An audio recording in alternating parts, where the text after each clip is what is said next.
Kemighalia Mining Owners and Exporters Association madak singi karpotrik yayong arjar pulai kalayo man pelong ngejingelang pajba asnaw nongjeri Southwest Khasi Hills District man penthamai nongkit kam nakbenta kanika Seng kinong khayi ka Mmo&Ea. Hagani jingjit nongkit kam thamai jong ka Seng layo President uba Mmo&Ea and Marweng ba General Secretary ba PK nongmin haringkar bikiwedi ki Dkhot ba hakmat jong ka Seng.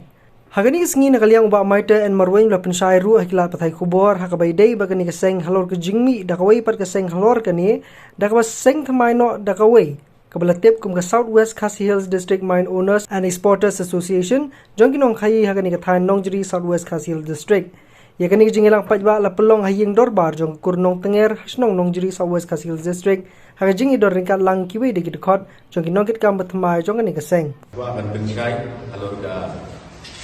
Iba Presiden juga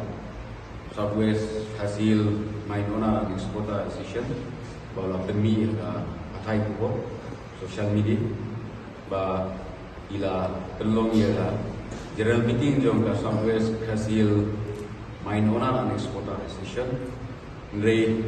nagaleng juga General Secretary Barim juga Mmo&Ea bah Mmo&Ea and Marweng apa akan pensai kumni Yapi pajba ba ka Mmo&Ea kandian be syakma ba nginam itu ya gene ka association patmai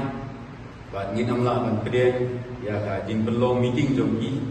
hoi ila ban sina ya ka association ndri nagaleng jongi ka Mmo&Ea ya be in pende ya ka Mmo&Ea